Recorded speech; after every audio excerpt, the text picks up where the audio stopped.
Di negara ini akan mula menggunakan sistem berkaitan had usia kelayakan mengundi 18 tahun dan pendaftaran pemilih secara automatik. September lalu juga kerajaan telah membenarkan 5.8 juta pemilih berumur 18 tahun dan ke atas melakukan semakan dan pengesahan diri sebagai pengundi. Langkah tersebut bermaksud mereka yang berusia 18 tahun ke atas akan dapat mengundi untuk kali pertama dalam sebarang pilihan raya yang akan diadakan. Sudah pasti pindaan RUU ini menggembirakan anak muda kita. Namun timbul persoalan apabila menurut penganalisis politik Profesor Madya Dr. Awang Azman Awang Pawi, tahap celik politik golongan belia di negara ini masih di tahap rendah berbanding negara-negara maju di Eropah dan situasi tersebut boleh menjurus kepada manipulasi sokongan kerana tahap kematangan berpolitik yang rendah.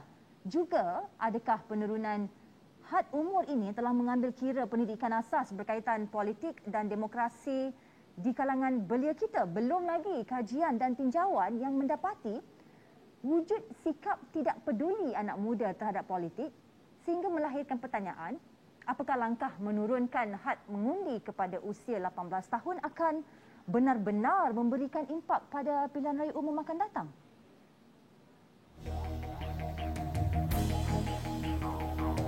Please, this is a serious issue.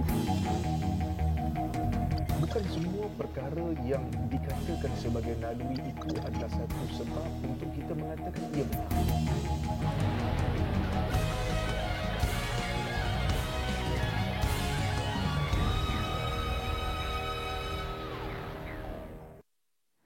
Tidak boleh kita nafikan masih menjadi persoalan dalam kalangan rakyat sama ada langkah menurunkan had umur pengundi adalah untuk kepentingan negara atau hanya politik semata-mata. Dan bersandarkan itu, 3 panel muda, Masya Allah memang betul-betul muda, 26, 27, 21 tahun pada petang ini, bahkan mengupas dan memberi hujah mereka dari sudut pandang parti politik masing-masing. Saya perkenalkan di studio yang sudah lama tidak saya bertemu, iaitu Exco Pemuda UMNO, Farhan Khairuddin. Assalamualaikum Farhan. Waalaikumsalam. Sihat? Sihat, Alhamdulillah. Alhamdulillah. Dan di talian Skype kita bawakan Nazrul Nazir, merupakan Exco Dewan Pemuda PAS Malaysia dan juga Ketua Serikandi Keadilan Melaka iaitu Farzana Hayani Muhammad Nasir.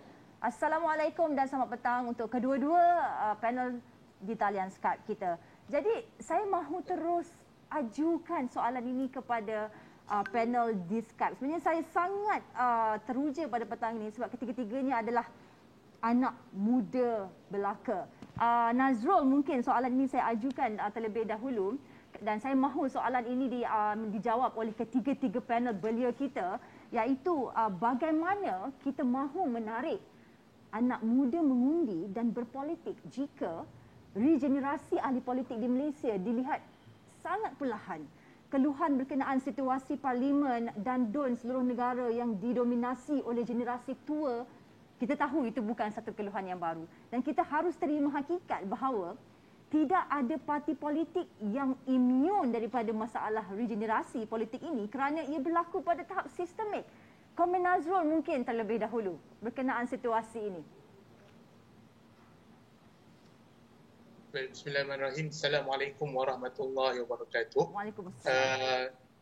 Bagi menjawab soalan berkenaan situasi politik sekarang, macam yang kita lihat situasi politik di Malaysia ini, kalau kita tengok banyak seperti mana yang disebut tadi, banyak didominasi oleh golongan-golongan yang senior berbanding golongan muda.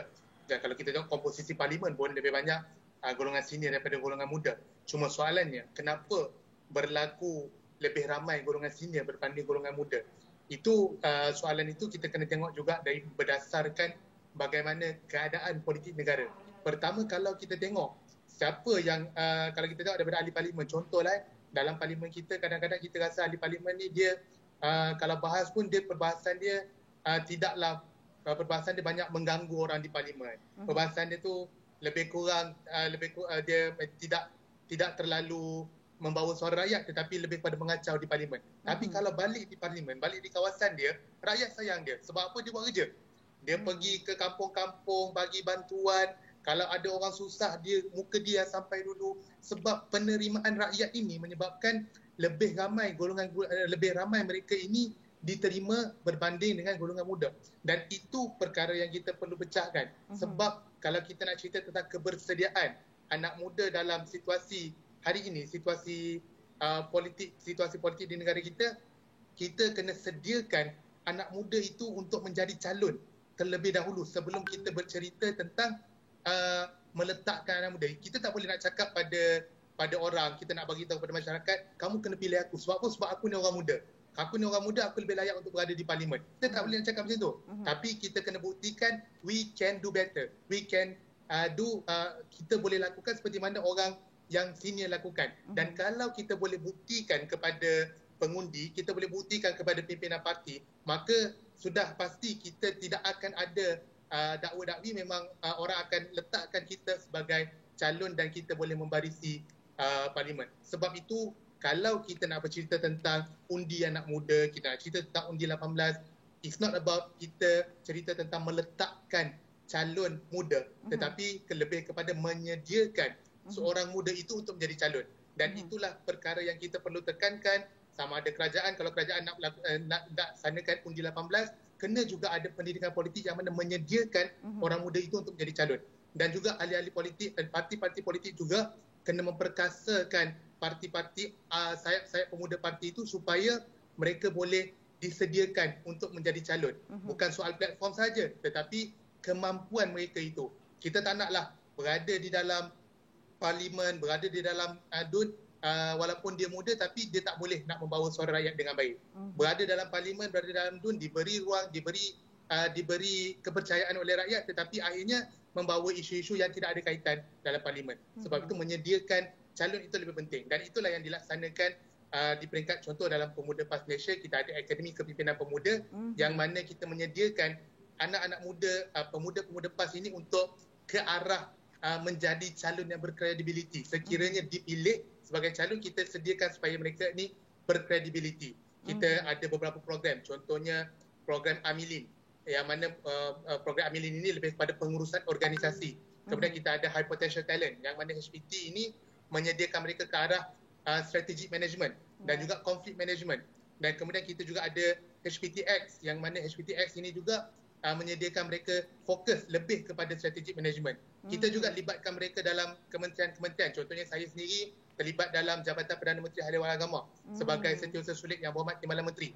Dan ada ramai lagi anak-anak muda yang dimasukkan dalam kementerian. Kenapa? Sebab kita nak latih orang-orang muda ni supaya mereka boleh menjadi calon. Jadi itu untuk menjawab soalan, untuk menyediakan tempat orang muda dalam politik itu bukan hanya sekadar memberi ruang, tetapi juga menyediakan mereka untuk mengisi ruang tersebut. Ya, Farzana, seperti PKR, adakah parti ini bersedia untuk menampilkan tokoh-tokoh baharu parti sebagai alternatif selepas Datuk Seri Anwar Ibrahim? Alhamdulillah, kita juga boleh lihat Parti Keadilan Rakyat dan Pakatan Harapan sendiri telah menyediakan calon-calon muda, lebih daripada 30% calon muda untuk PRM Melaka yang baru-baru ini. Jadi saya ingin mengambil peluang di sini memuji dan mengambil peluang ini berterima kasih kepada pengerusi Pakatan Harapan iaitu Datuk Seri Anwar Ibrahim yang memberikan ruang kepada saya dan memberikan peluang kepada saya untuk saya membuktikan bahawa calon muda, bahawa orang muda juga mampu membawa suara rakyat dan mampu juga mampu membawa suara-suara anak muda, kerana siapa lagi yang ingin membawa suara anak muda jika bukan orang muda sendiri. Jadi tapi bagi kalau macam kita lihat macam yang baru-baru ni, ramai anak muda yang dah sangat-sangat apa kata orang sangat-sangat jemu, sangat-sangat bosan dengan politik negara, yang ada satu fasa yang dipanggil iaitu political fatigue. Jadi bagi saya perkara ini amat membimbangkan, kerana semakin lama perkara ini berlarutan akan semakin banyak anak muda tidak terlibat dan semakin banyak semangat nasionalisme tidak akan pudar dalam jiwa anak muda. Semangat nasionalisme tidak akan apa orang kata takkan ada dalam jiwa anak muda. Jadi bagi saya langkah undi 18 saya amat-amat menerima langkah undi 18 ini dan saya juga ingin mengambil peluang ini untuk memuji kerajaan Pulau Pinang yang melancarkan kerajaan Pulau Pinang meluluskan had umur 18 tahun untuk menjadi adun. Baik, Farhan, kita tahu hanya terdapat 27 dan 28 orang ahli parlimen di Malaysia sejak 3 PRU yang terakhir berusia antara 21 hingga 40 tahun dan dengan kata lain 50% rakyat Malaysia bawah umur 40 tahun hanya mendapat perwakilan 12% di parlimen, sangat tidak seimbang dari segi nisbahnya. Dan jika kita mencerakinkan pula mengikut parti politik, Farhan, kebanyakan ahli parlimen yang berusia bawah 40 tahun itu datangnya daripada Pakatan Rakyat ataupun Pakatan Harapan. UMNO, mengapa? Pertama, because dari sudut ini saya fikir tidak adil untuk kita melihat dari sudut keseluruhan konteks itu. Kerana UMNO adalah parti yang telah memerintah begitu lama. Kompleksiti dalam parti yang telah berkuasa dengan begitu lama ini sudah pasti boleh dikatakan sangat menebal. Sebab itu proses memberikan tempat dan ruang kepada orang muda itu pasti lebih sukar daripada parti-parti baru yang diwujudkan selepas daripada UMNO tubuh. Dan ini pasti contoh. Saya pun pernah di-offer untuk terlibat dengan DAP, dengan PKR sendiri. Kerana mereka adalah parti pembangkang dan mereka mempunyai ruang yang lebih untuk diberikan kepada pemain-pemain politik baru.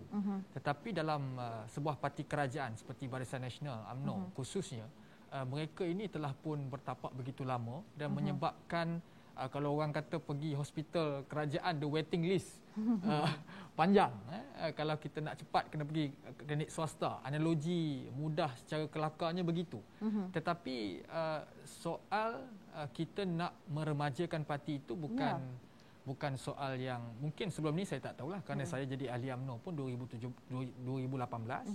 Bila UMNO kalah, saya menyertai parti ini dengan harapan yang begitu besar untuk melihat parti ini kembali utuh dan dipenuhi oleh wajah-wajah baru. Sebab itu bila saya masuk jadi Exco Pemuda, kita lancarkan kempen #UMNO Rejuvenation Project. Dan alhamdulillah daripada 2018 hingga hari ini kita telah berjaya menghantar seorang calon mahasiswa berumur 22 tahun, Saudara Yerson di Pilihan Raya Negeri Sabah sebagai satu testing ground. Kerana kita kena buat analisa susulan bagaimana landscape politik muda ini dapat diserap masuk ke dalam parti Barisan Nasional. Dalam masa yang sama ia menjadi ukuran kita bagaimana kita boleh memberikan sedikit tekanan kepada kepimpinan atasan untuk memberi ruang yang lebih besar kepada orang muda. Soalan mengapa UMNO suka untuk mengetengahkan orang muda sebelum ini adalah kerana faktor historical itu tadi, sejarah itu tadi. Kerana begitu lama memerintah, begitu kompleks dengan pemain-pemain politik lama yang menghasilkan budaya mungkin warlordship yang mungkin itu bukan lagi satu perkara yang secret, dia dah jadi open secret. Betul. Kerana rakyat Malaysia hari ini mereka telah mengikuti proses pendemokrasian ini begitu lama. Dan antara punca kita tak boleh nafikan kenapa UMNO dihukum dalam pilihan raya yang lepas adalah kerana amarah rakyat kepada dan kekecewaan mereka kepada UMNO yang begini. Dan sebab itu UMNO hari ini sedang berubah dan telah berubah. Kita dah hantar calon muda di pilihan raya negeri Melaka, di negeri Sabah. Kita ketengahkan calon muda 86% muka baru di Melaka. Walaupun kalau tanya saya secara personal, saya tidak begitu berpuas hati kerana kita juga mengharapkan ada calon yang lebih muda, bawah 30 umpamanya. Tetapi mengenal budaya UMNO itu sendiri, kita nak menghidangkan, analoginya nak menghidangkan makanan, hidangan itu bukan sahaja mesti cantik, tetapi hidangan itu mesti lazat, sedap dan berkualiti. Sebab itu proses persediaan, saya setuju dengan saudara Nazrul Nazir tadi. Proses menyediakan pemimpin muda ini mesti lengkap. Dia tidak boleh sekadar dia seorang orang muda dan dilihat mempunyai pengaruh di sosial media sebagai contoh, terus diketengahkan sebagai calon. Akhirnya dia tidak boleh meet the demand from the locality, daripada locality. Soal politik of popularism dan politik popularity itu mesti dikaji dengan begitu baik supaya orang muda ini bukan dihantar sekadar untuk kalah. Adakah UMNO menyediakan anak muda mereka? Yes, ketika ini ya. Dan boleh saya katakan alhamdulillah, macam saya katakan tadi, kita dah berjaya hantar satu calon dalam pilihan negeri Sabah, dan kalau kita tengok dalam siri-siri pilihan raya, bukan sahaja muka kepimpinan, tetapi jentera aktivis muda ini hari ini alhamdulillah 1,800 mahasiswa UMNO siswa hari ini yang berada di sekitar IPT di negara ini dilihat menjadi satu bank of talent yang hari ini kita sedang gilap, kita sedang mempersiapkan, dan saya tak terkejut.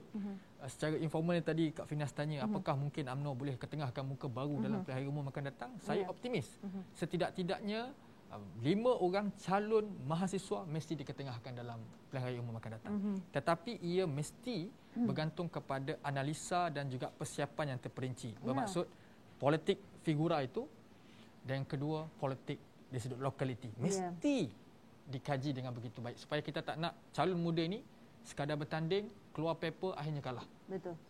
Nazrul, adakah politik kita terperangkap dalam persoalan muda versus tua?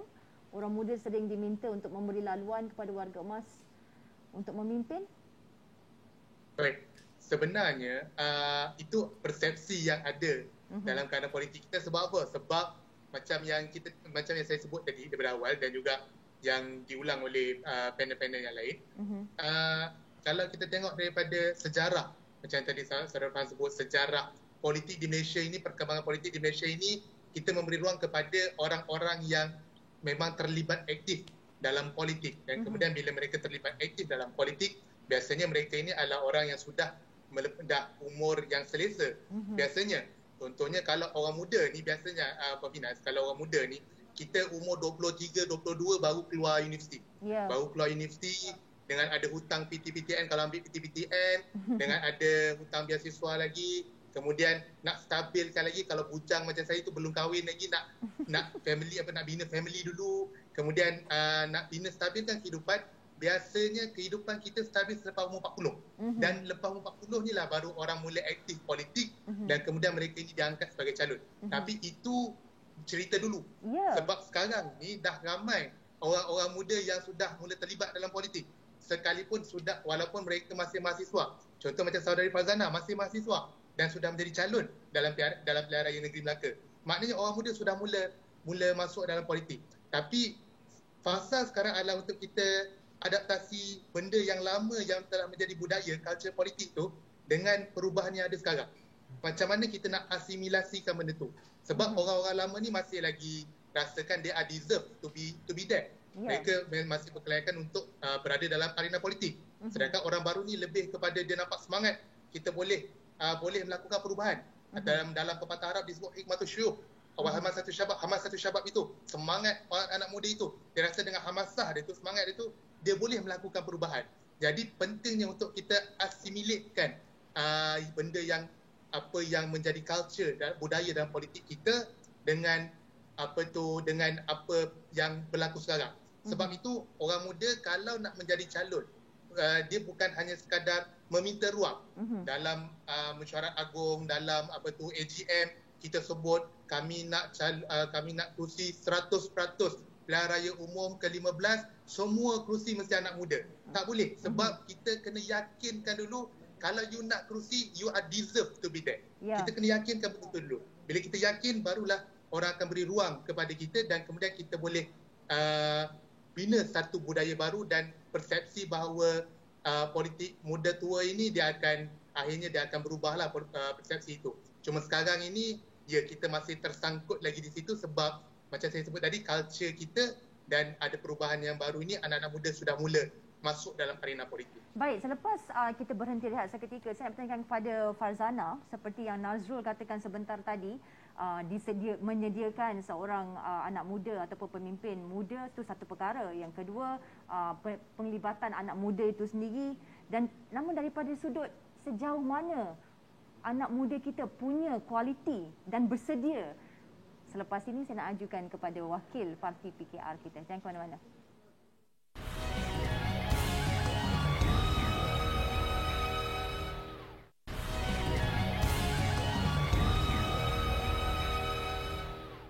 Alhamdulillah kembali dalam analisis. Sebelum kita berhenti rehat seketika tadi, saya mengajukan soalan kepada Farzana berkenaan bersediakah anak muda ataupun pemimpin muda kita untuk menceburi dalam sibuk mencari tempat, namun adakah mereka bersedia? Kerana berdasarkan kajian dilakukan media Malaysia Now, sukan dan hiburan menjadi minat utama belia iaitu 56%, terutama dalam bidang e-games. Dan jumlah peratusan itu lebih tinggi daripada bidang pendidikan, 6%. Adakah ia dapatan statistik yang meyakinkan buat bakal pemimpin negara, Farzana? Okey. Bagi saya setuju dengan saudara Nazrul cakapkan seperti tadi yang kita juga memerlukan senior untuk guide anak muda. Kita memerlukan pengalaman mereka, kita memerlukan tunjuk ajar mereka untuk mereka guide kita yang masih muda, yang orang kata masih tiada pengalaman. Jadi dengan kita membuka ruang pada anak muda dengan pemikiran yang segar, yang realistik, pastinya satu hari nanti akan berlakunya perubahan dan pembaharuan dalam negara kita.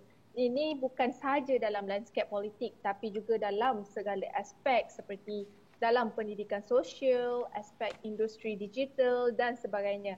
Jadi apabila saya ingin menceritakan tentang pengalaman saya sedikit.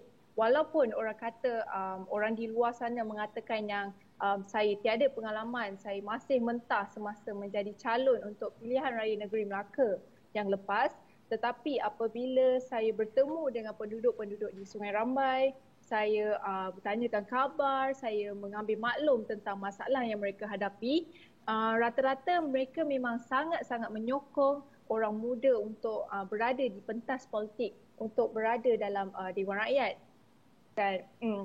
Dan daripada situ saya dapat lihat yang sebenarnya bukan senior ni nak tolak anak muda, bukan, mereka memang sangat-sangat menggalakkan anak muda untuk terlibat dalam politik, tetapi mereka juga ingin memberikan tunjuk ajar, orang kata sebab mereka kan senior, so mereka telah telah mengharungi sendiri perjalanan itu. Jadi dengan adanya pengalaman-pengalaman mereka, dengan adanya tunjuk ajar mereka, sudah tentu anak muda dapat melakukan yang terbaik dalam bidang politik, dapat membawa suara rakyat dengan lebih baik. Jadi bagi saya bukan senior menolak orang muda, tetapi senior lebih menggalakkan anak muda tapi dengan tunjuk ajar mereka. Jadi kita memang memerlukan anak muda dalam ruang politik, kerana kita memerlukan ideologi anak muda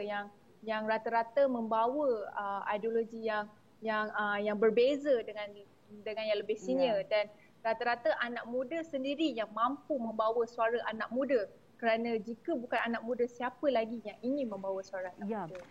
Farhan, mungkin Farhan boleh menjawab soalan berkenaan dengan penemuan daripada kajian media Malaysia ini bahawa sukan dan hiburan menjadi minat utama 56%, Farhan. So amat tinggi berbanding pendidikan hanya 6%, e-game 8%. Bagaimana untuk kita mahu menyediakan anak muda pemimpin belia yang lebih kepada hiburan dan juga sukan? Sebab itu menjadi seorang pemimpin, sama ada kita muda ataupun kita berusia, kita mesti mempunyai wisdom, kepercayaan kita kepada dan penglihatan kita kepada masa depan itu mesti lebih baik daripada pengikut-pengikut kita sebagai contoh. Dan salah tanggap bagi kita orang muda kalau kita hanya bercakap tentang memperjuangkan hak orang muda. Sebab ini menimbulkan persepsi kepada orang yang lebih berusia ni bahawa orang muda tidak memahami keluh kesah dan keperluan mereka. Anak muda yang menjadi pemimpin, menjadi wakil rakyat, dia juga mesti menjadi anak muda yang memahami soal nelayan di kampung. Mereka juga anak muda mesti memahami dan menyelami nasib penoreh-penoreh getah. Guru-guru, pelajar-pelajar, mahasiswa sudah pasti, mereka yang bersama dengan industri, para peniaga, usahawan. Jadi untuk kita mempersiapkan diri kita menjadi pemimpin ini, kita mesti go to the ground. Kita mesti mengetahui sekeliling yang berlaku di sekitar kita. Kita tidak boleh hanya melihat bahawa sebagai contoh tadi 56% anak muda lebih kepada e-games. It is the responsibility of the leader, of the young leaders untuk shift the mindset, shift the focus. By how, mesti ada cara, mekanismenya. Dan orang muda hari ini, dia kelebihannya adalah kita lebih dekat dengan anak-anak muda generasi hari ini. Maksudnya kita hidup dalam zaman mereka berTikTok, kita berTikTok. Mereka berinstagram, kita berinstagram. Maksudnya the outreach is more easier. Tetapi penglihatan kita tidak boleh sekadar seperti orang muda lain lihat. Kita mesti lihat secara keseluruhan. Sebab itu, kalau tanya saya, ia amat merisaukan. Dan irresponsible kepada kita orang muda dan pemimpin muda kalau kita hanya ride on that perspektif saja. Kita mesti melihat bahawa okey, ini adalah faktanya 56% anak muda lebih minat dengan e-games. It's okay mereka minat dengan e-games daripada mereka terlibat dengan gejala-gejala yang tidak baik. Tetapi bagaimana dengan e-games ini juga kita dapat mengisi mereka ini dengan segmen pendidikan sebagai contoh. Mereka boleh terlibat dengan e-games tetapi mereka boleh menjana pendapatan. Bagaimana anak muda ini dengan pengangguran 45% hari ini, bagaimana kita sebagai pemimpin muda nak memikirkan bahawa walaupun seorang pelajar itu mereka keluar grad, mereka tidak bekerja, tetapi mereka mempunyai pendapatan. Jadi pentingnya kita kepada anak muda untuk memperjuangkan ilmu saham sebagai contoh. Dalam keadaan sekarang ini cryptocurrency sebagai contoh. Jadi kalau kita meletakkan diri kita sebagai pemimpin muda untuk future, maka kita kena mula bercakap tentang future. Kalau hari ini anak muda minat dengan games, ini anak muda minat dengan games hari ini 2020 ini, perkara games menjadi satu industri besar ini telah pun dilihat 10-15 years back. Betul. Jadi hari ini kita kena tengok lebih ke depan. Bagaimana industri e-sukan ini yang diminati oleh anak muda ini dapat memberi pulangan yang lebih baik kepada mereka dan mungkin menjadi sumber pendapatan bagi mereka dan keluarga.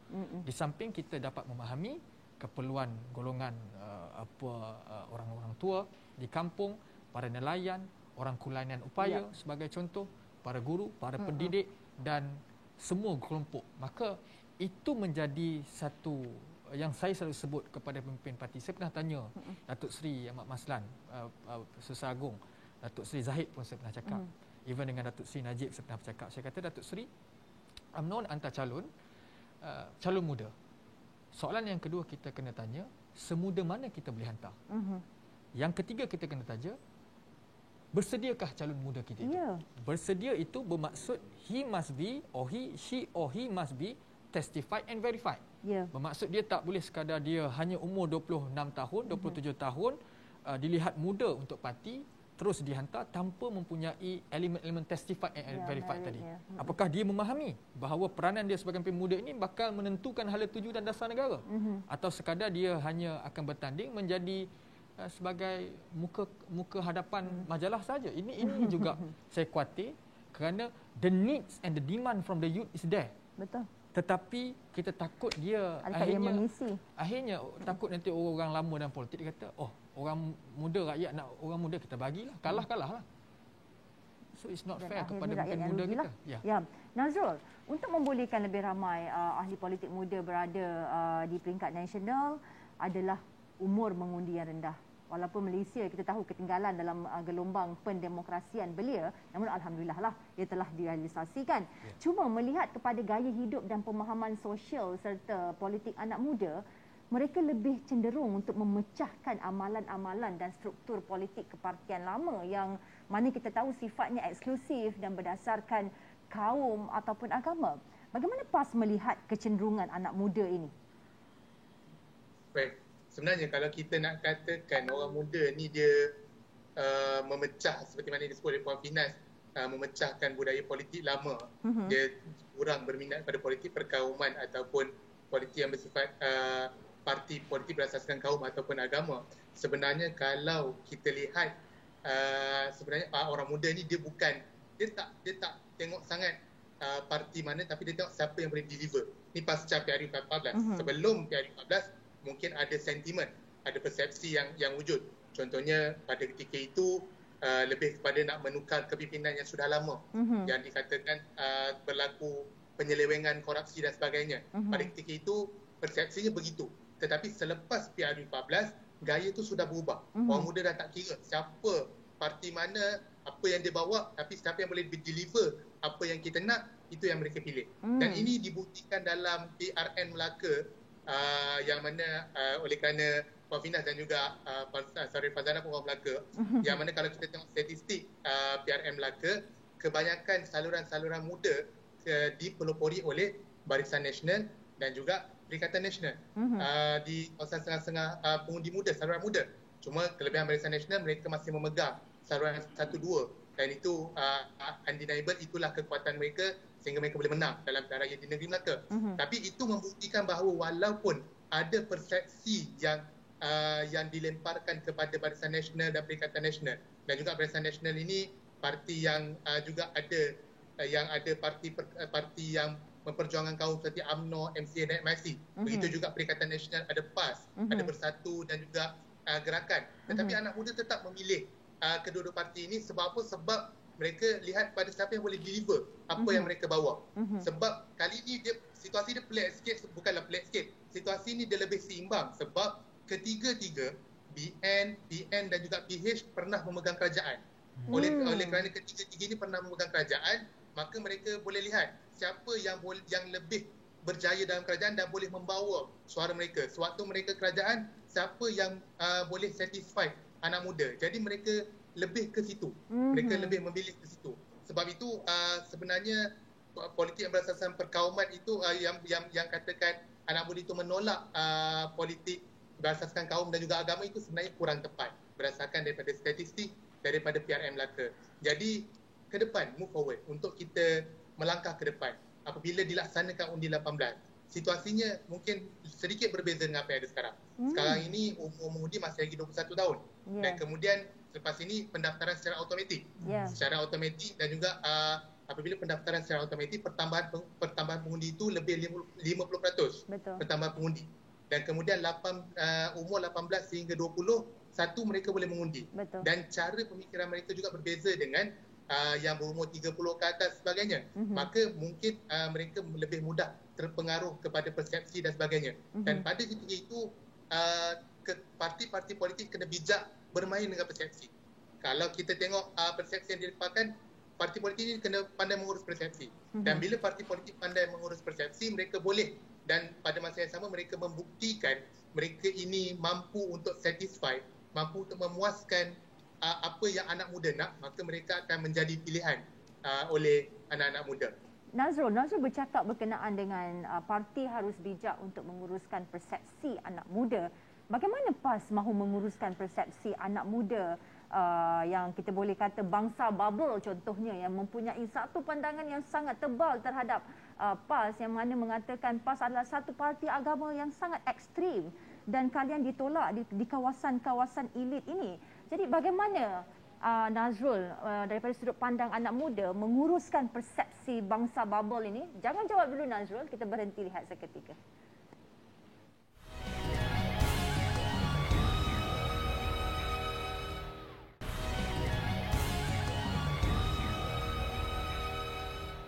Alhamdulillah, kembali analisis. Nazrul mungkin boleh terus menjawab sebab kita tidak punya masa. Bagaimana PAS mahu menguruskan persepsi di golongan-golongan bangsa bubble ini terhadap PAS yang dikatakan sebuah parti ekstrim agama? Baik, bangsa bubble ni kebanyakannya seperti mana disebutlah, istilah bangsa bubble ni dia lebih kepada kawasan-kawasan bandar, contohnya Bangsa lah, dan juga kawasan-kawasan di sekitar Lembah Kelang. Jadi mereka ini anak-anak muda di Lembah Kelang ini, dia punya pemikiran dia lebih kepada mereka tengok kepada berdasarkan dia tolak tepilah berdasarkan benda yang bersifat agama dan perkauman ini. Tapi sebenarnya benda yang lebih jauh adalah dia sebenarnya benda ni adalah berdasarkan persepsi yang ada yang ditanam kepada PAS dan juga parti-parti lain yang berasaskan kaum dan agama, dilihat terlalu bersifat perkauman, terlalu tidak terbuka dan tidak inklusif dalam meraihkan suara anak muda. Sedangkan benda itu adalah persepsi. Dan kita di peringkat PAS sendiri, kita terbuka dengan golongan bangsa bubble dan juga anak-anak muda lain, bukan saja bangsa bubble. Mana-mana anak muda yang walaupun kita tak kisah apa pun pemikiran dia, apa pun corak pemikiran dia, kalau dia nak dengar apa yang kita nak bawa, so kita boleh turun dan memberitahu mereka apa yang kita dah buat, apa yang kita nak buat. Kita bersifat inklusif dengan semua, dengan semua pihak. Dan untuk kita counter, kita lebih kepada tunjukkan apa yang kita dah buat. Apa yang kita dah buat. Contohnya di Kelantan, apa pencapaian kerajaan negeri Kelantan. Di Terengganu, apa pencapaian kerajaan negeri Terengganu. Juga di Kedah. dan juga Menteri Besar daripada PAS, apa pencapaian yang kita dah buat. Apabila kita tak tolak tepi persepsi ni memang sentiasa ada. So kita bagi dia sebab anak muda ni dia adalah result based. So dia tengok juga pada result. Bila dia result based, maka kita beri kepada result apa yang kita, bila kita jadi kerajaan, apa yang kita laksanakan. Dan itu cara untuk kita menguruskan persepsi daripada golongan bangsa Babel yang masih ada menanamkan persepsi bahawa parti yang berasaskan agama dan juga kaum ini perlu ditolak. Kita tunjukkan yang walaupun kita ini parti Islam, tapi kita adil untuk semua. Dan dasar Islam itu untuk semua. Sama ada you Muslim or non-Muslim. You are Malay, Chinese or Indians, Iban or Kadazan. Kita meraihkan semua, kita jaga hak dan keadilan semua. Kita tunjukkan bahawa apa saja yang kita laksanakan sebagai kerajaan akan memberi kelebihan bukan saja kepada Muslim, malah juga non-Muslim. Kita tunjukkan rahmat Islam itu sendiri. Dan dengan cara itu kita boleh menangkis persepsi yang ditanam bahawa oleh golongan bangsa Babel dan lain-lain bahawa parti Islam dan parti Melayu ini wajar ditolak. Ya, Farzana, YB Said Saddiq sebelum ini pernah mengeluarkan satu pernyataan kontroversi di persidangan Youth Economic Forum yang berbunyi kesaksamaan kemakmuran, kesamarataan peluang dan juga kesamarataan kekayaan. Dari sudut pandang Farzana sendiri, adakah ini kemahuan majoriti anak muda kita, hak istimewa Bumiputra tidak lagi relevan? Bagi saya, kita di Malaysia sendiri ada perkara 153 Perlembagaan Persekutuan di mana peruntukan mengenai menjamin kedudukan istimewa orang Melayu, Bumiputra dan anak-anak negeri iaitu Pribumi Sabah dan Sarawak. Juga kepentingan sah kaum lain berwarga negara Malaysia. Jadi bagi saya, kedudukan istimewa orang Melayu telah diletak di bawah tanggungjawab khas Pesuruhjaya Tinggi Persekutuan yang juga berfungsi untuk memelihara kepentingan sah kaum lain. Jadi saya rasa kepentingan hak Bumiputra ni tidak akan dikacau ataupun tidak akan diganggu sewenang-wenangnya kerana kita telah ada perkara tersebut di dalam perlembagaan kita di mana tidak boleh dikacau dan diganggu. Dan bagi saya apa yang disebutkan itu ialah mungkin peluang pekerjaan, tapi yang pasti saya rasa memang hak Bumiputra tidak akan diganggu. Farhan, daripada sudut pandangan kamu bagaimana dengan kenyataan yang dibuat oleh YB Said Saddiq kita sebelum ini? Pertama, Said Saddiq telah gagal memahami demografi politik negara ini. Itu pertama. Kalau statement ini dilakukan di Indonesia, saya yakin ia akan mendapat satu serangan balas yang besar. Sebab itu dalam saat kita berpolitik juga sebagai orang muda, kita juga mesti menyulami. Saya ingat satu sejarah. Bila mana J.W. Birch turun sebagai residen pertama negeri Perak. Kemudiannya dibunuh oleh Tun Marajalela. Kenapa? Kerana dia tidak mampu memahami landscape dan demografi tempatan. Maka dalam setiap perubahan yang kita lakukan, saya faham bahawa dalam kita nak bergerak ke arah negara yang lebih maju, moden, kita nak meningkatkan kompetensi rakyat itu. Itu saya faham dari sudut itu. Kita nak bagi semua bersaing dalam pool yang sama supaya negara ini lebih kompeten. Rakyat lebih kompeten. Sama ada dari Melayu, Cina, India, soal meritokrasi ini seperti mana pernah diintroduce dulu ketika dasar satu Malaysia, meritokrasi. Maksudnya semua mesti berdasarkan merit. Tetapi dalam saat kita nak berhujah, bercakap dalam kelompok-kelompok tertentu, kita mesti memahami demografi masyarakat itu. Maka perubahan itu bukan sahaja perlu dipamerkan melalui perkataan, tetapi sebenarnya perubahan itu mesti dilakukan dengan tindakan. Jika kita kata kita nak nombor ketuanan Melayu, nombor kedudukan istimewa orang Melayu, hak sama rata and what not dan sebagainya, kalau kita berkata tentang itu, maka kita seakan-akan oppose the virtue of Perlembagaan Persekutuan. Ataupun niat dan nilai Perlembagaan Persekutuan itu, maka sudah pasti menyebabkan bukan sahaja parti-parti politik berasaskan kaum ini, tetapi saya yakin majoriti rakyat, sama ada orang muda, orang tua, mereka akan tersentak dan melihat ini sebagai satu, mungkin menjadi satu ancaman kepada nilai negara ini.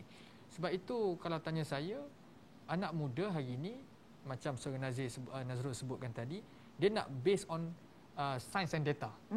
Dia nak dia nak result, dia nak proven. Sebab itu bila kita tengok di PRN Melaka, yang diketengahkan oleh Barisan Nasional, kestabilan demi kemakmuran. Dan kita melihat bahawa rakyat buy in. Saya terkejut di Paya Rumput sebagai contoh, dan di Duyung yang tempat itu selama ini dimenangi oleh DAP, kemudiannya dimenangi oleh calon muda Barisan Nasional saudara Helmi, dan kempennya digerakkan oleh kumpulan Food Panda, Grab Food. Kerana saya melihat bahawa mungkin pada mata mereka mahukan, mereka buy in the idea of kestabilan demi kemakmuran, because they want to move forward. Mereka mahu hidup dan kembali dalam ekonomi seperti dahulu. Sebab itu lebih baik kita fokus kepada soal bread and butter rakyat, iaitu soal ekonomi, soal pembangunan pendidikan, soal meningkatkan kompetensi rakyat. Bila rakyat dah tingkat kompetensi, kalau kita nak melihat bahawa peluang ini perlu dikaji dan dilihat, maka mungkin pada saat itu rakyat lebih bersedia. Tapi bila kita bercakap sekarang, kita tidak ada usaha untuk meningkatkan kompetensi rakyat. Hari ini, 2 hari lepas saya pergi satu majlis usahawan muda, umur 27 tahun. Dia jual produk F&B, ambil masa 2 tahun nak dapat CJ halal. Kerana birokrasi ini menyebabkan usahawan-usahawan muda, putra begini, terbantut dalam soal dia nak menjadi kompeten dalam merebut ekonomi global ini. Dan ini yang sebenarnya seharusnya sebagai wakil rakyat, menteri YB Syed Saddiq bercakap dalam parlimen dan lebih menyentuh soal ini. Kurangkan birokrasi, mudahkan rakyat untuk berniaga, supaya rakyat lebih kompeten, rakyat boleh make lots of money, dan rakyat boleh kembalikan duit itu kepada cukai, zakat dan sebagainya untuk pembangunan negara. Dan bila rakyat sudah bersedia dengan kompetensi itu, kalau kita nak mahu melihat dari sudut ruang, peluang, maka mungkin kita boleh bercakap. Tapi saya tak rasa rakyat ataupun orang muda hari ini boleh menerima idea membuang kedudukan istimewa orang Melayu dan hak-hak lain, kerana ini bukan sahaja nilai sejarah, tetapi ini juga adalah satu dipanggil defense mechanism kepada rakyat masyarakat di negara kita yang mempunyai nilai kaum yang berbeza, agama yang berbeza dan faktor sejarah yang berbeza.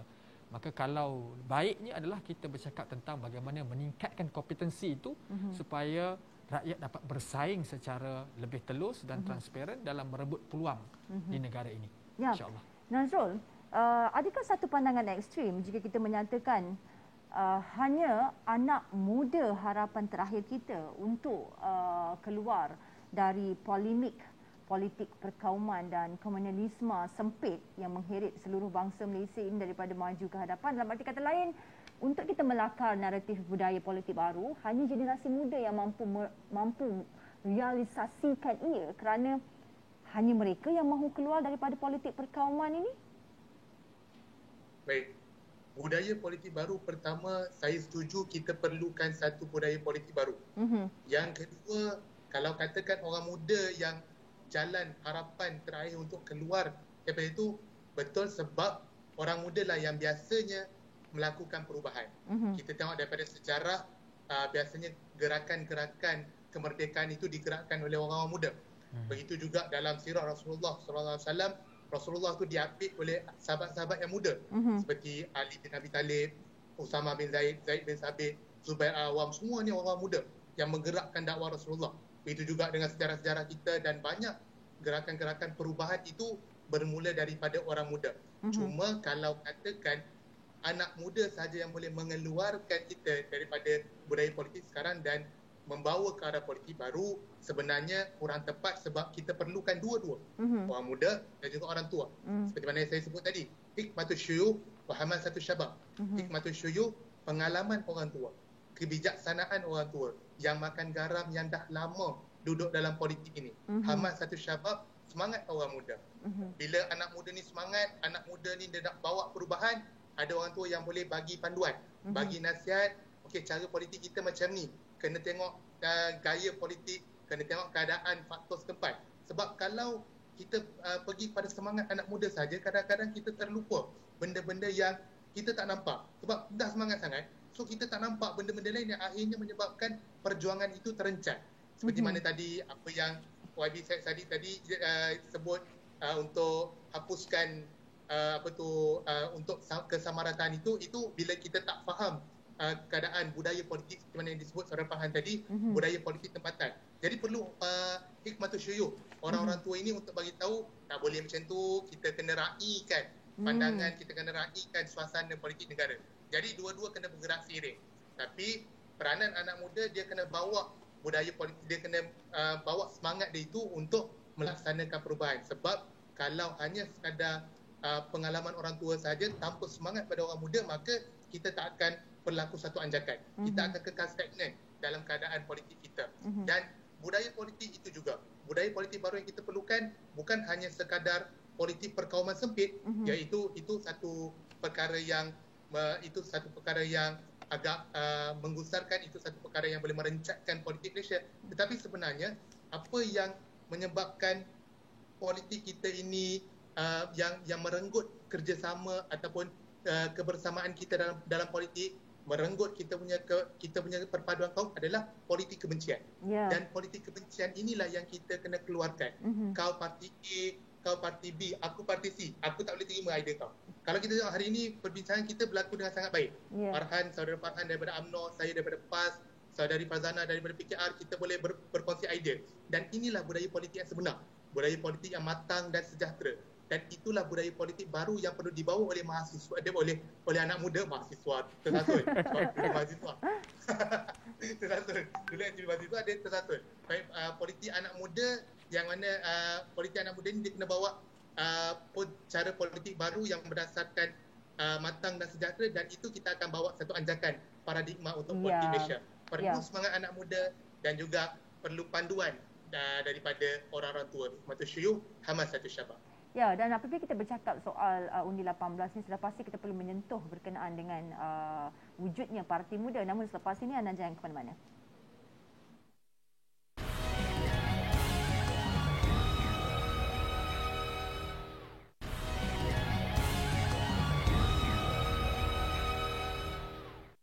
Baik, di hujung perbincangan ini saya mahu ajukan kepada Pak An. Pak An hanya punya 2 minit sahaja berkenaan dengan pandangan anda berkenaan dengan parti politik khas untuk anak muda. Adakah muda ni dia punya matlamat yang lebih substantif, atau parti muda ini daripada sudut pandang anda dari parti yang berlainan dia anggap hanya pada umur dan sekadar ruang bermain baharu bagi sebilangan anak muda yang hanya cuba untuk berjinak dengan kuasa mungkin? Dari sudut saya positif negatif. Pertama, ini bagus untuk anak muda yang baru nak kenal politik. Dia tak tahu nak pilih A, B, C, dia pergi pada muda.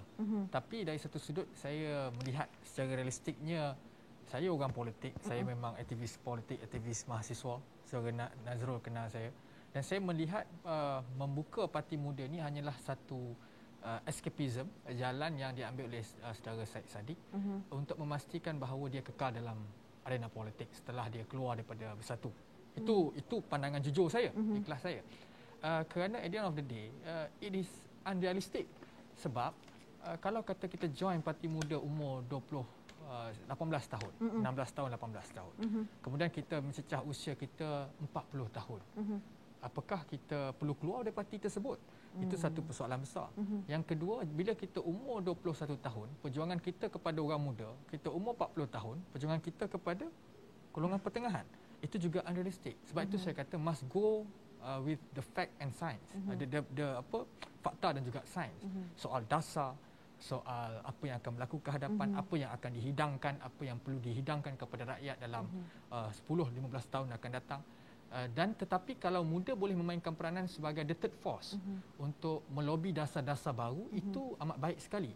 Tetapi hari ini mungkin ia menjadi satu platform untuk menonjolkan saudara Saddiq sahaja. Saya juga tak dapat lihat siapa selepas Saddiq yang boleh diketengahkan dalam muda ini. Saya tak dapat perkara itu. Malah saya nak beri pujian PKR lebih berani meletakkan calon mahasiswa di PRM Melaka, dan kita UMNO pun mengambil keberanian meletakkan calon dan pilihan raya negeri Sabah berusia 22 tahun. Sebab itu at the end of the day kita mesti sincere dalam kita berjuang demi negara ini. Kalau saya diberi pilihan untuk terlibat dengan membuka parti baru atau terlibat mencari escapism daripada dilabel sebagai, dulu orang kata macai UMNO lah, kita ni kata-kataan inilah. Tetapi saya ambil keberanian dan semangat untuk terlibat dengan UMNO ketika UMNO kalah kerana saya melihat bahawa UMNO mempunyai struktur yang sangat kuat, mempunyai akar umbi yang sangat ramai, mempunyai historical value yang sangat tinggi dan track record yang sangat baik. Cumanya ia memerlukan suntikan muka baru, semangat baru dan mungkin orang kata apa satu tekanan baru daripada dalam yang boleh memudahkan UMNO itu supaya rakyat kembali dapat melihat UMNO sebagai wadah perjuangan yang berlandaskan kepada sains and data tadi. Baik, kepada Nazrul, antara kepentingan negara dan politik, undi 18, konkludkan dalam mungkin 1 minit, Nazrul. Undi 18 adalah untuk kepentingan negara, pada masa yang sama juga kepentingan politik. Kenapa kepentingan negara? Sebab peranan anak muda dilibatkan dalam menentukan siapa calon pemimpin, siapakah pemimpin yang akan meneraju negara di masa hadapan. Kenapa kepentingan politik? Sebab dia memberi ruang kepada orang politik untuk berpencak untuk menunjukkan kemampuan mereka dalam politik dan mereka menunjukkan yang mereka juga mampu untuk berada di atas pentas kepimpinan meneraju negara bersama dengan warga yang senior. Dan ini memberi satu kebersamaan kepada semua orang muda dan orang tua sebab apa yang penting adalah untuk kita membina Malaysia yang lebih sejahtera. Baik, terima kasih kepada kedua-dua panel kita dan sebenarnya 3 tapi Farzana terpaksa berundur diri kerana ada urusan yang perlu diselesaikan. Terima kasih kepada Farhan. Terima kasih kepada Nazrul kerana bersama dengan analisis petang ini. Dengan kita tidak menafikan hak dan pengalaman pemain politik veteran, namun saya kira sudah tiba masanya pemimpin politik lama ini mengundur selangkah dan memberi laluan kepada generasi muda dan kerajaan perlu berperanan sebagai pemudah cara mengetengahkan generasi muda. Ini kerana pemimpin veteran perlu menjadi penasihat kepada golongan pelapis ini selepas lebih 6 dekad bermain di gelanggang politik. Tanpa ekosistem mendukung aspirasi dan suara generasi muda ini, idea terbaik anak-anak muda ini akan dibazirkan dengan demonstrasi di jalanan hanya kerana kita gagal beranjak dan berubah sesuai zaman dan masa. Buat orang muda atau ahli politik belia, buktikanlah pada pengundi bahawa anda bukanlah anak muda yang sekadar pandai sembang, namun pelaksanaan tidak kelihatan. Jauhi kenyataan dan tindakan terburu-buru yang berpotensi menimbulkan panik dalam masyarakat. Ingat, banyak mata yang sedang menilai kredibiliti anda selaku pemimpin masa depan. Sekian analisis saya, Fina Sinus. Assalamualaikum warahmatullahi wabarakatuh.